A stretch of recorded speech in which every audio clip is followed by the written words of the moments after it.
Nowadays, live-in relation is more popular than the concept of marriage in our society because you get a chance to know your partner without getting into any legal bindings to each other. You also get an option to easy in and easy out. When you choose to apart from your partner, in that case, you do not need to file any divorce case and get the tag of divorcee for the rest of your life. Now, two adults in our country can choose their life partner as their will and can live under the same roof without the permission of their guardians, their parents, their relatives, the police and the administration and all. Rather, if somebody creates any harassment or intervenes in their personal life, in that case, the live-in partners can take legal actions against those interveners and the law will fully support them. Hello viewers, I am Advocate Devishri Adhikari from Kolkata, India, and today I'll talk about all the legal pros and cons of live-in relationship, like the legal prerequisites of a live-in relationship, the legal status of live-in couples, the legitimacy of children if any, the issues of custody and maintenance and inheritance of the couples, and the most important thing, what is the legal remedy available in our country if one partner is a victim of physical and mental cruelty by the hand of the other partner? So please do watch this video till end and don't forget to subscribe to my channel. Now see, there is no legal definition of the term live-in relationship. Neither there is any statutory law in our country. But after the judgment passed by the Supreme Court in the matter of Nandakumar versus State of Kerala, live-in relationship has been given a legal sanction just like a married couple in our society. Now, there is certain prerequisites for a valid and legal live-in relationship. First of all, the couple must introduce themselves in the society akin to spouses. Both of them must be major. The girl must have attained the age of 18 and the boy should not be less than 21. The next requirement is both of them must be qualified for a valid legal marriage and they must have been living voluntarily with each other. In the case of Indra Sharma versus VKB Sharma, Supreme Court has held that there could be 5 types of live-in relationship. First, the live-in relation between a man and a woman when both are unmarried. Second, the live-in relation of a man with a married woman knowingly that the woman is married.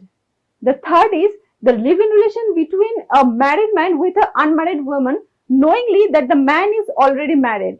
The next is live-in relation between two gay couples and the last is live-in relation between the lesbian couples. Though homosexuality has been legalized in our country, but there is no law of marriage of gay people and lesbian couples. Now let's come to the point, legal remedy against cruelty. We all know that when a woman is a victim of physical and mental cruelty by the hand of his husband and her in-laws, in that case, she can take legal recourse by filing a case of divorce, 498A, domestic violence, maintenance and many other.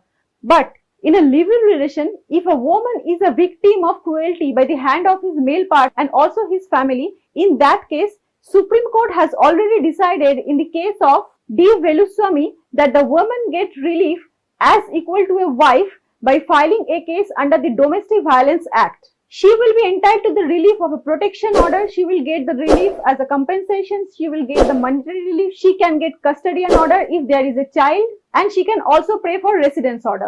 But in that case, that woman needs to prove before the court that they had been in the relation for a considerable period of time and they have enjoyed a shared household. There was also pooling of resources. Like any other household, the man earns and the woman takes care of the household. In that live-in relation also, there was joint account or some future investment or the male partner has probably bought some property in the name of the female partner like that. And they also have domestic arrangements between them. She also needs to prove that apart from being sexually involved, she was also involved mentally and emotionally with that male partner. And if there is a child, that strongly indicates relationship in the nature of a marriage. The live-in partners are not allowed to take any adoption. But if there is a child, that child would be a legitimate child and the child would have complete right over the assets of his parents. But that right is limited only to self-acquired property.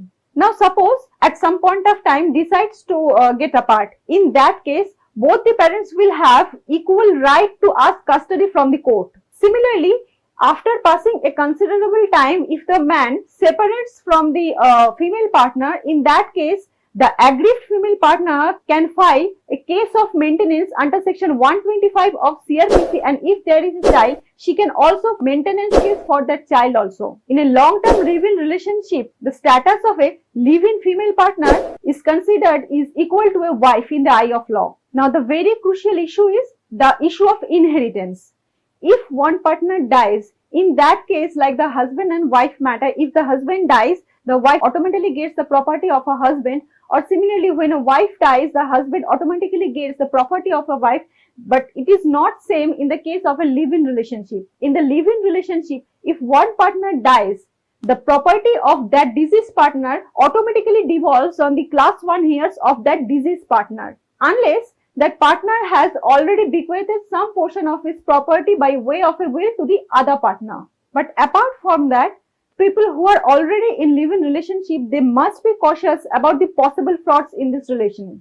Most of the time what happens that after a considerable time when the partners fall apart, sometimes the female partner threatens to give charges of rape against the male partner, because it's not legally bounded upon the male partner to give a share of his property to the female partner, and he can just walk out any moment he wants. So live-in is not that easy as it looks. You must be aware of your rights and cautious of your responsibilities. Hope you like the video. This video is also available in Bengali version, and don't forget to subscribe to my channel. Thank you.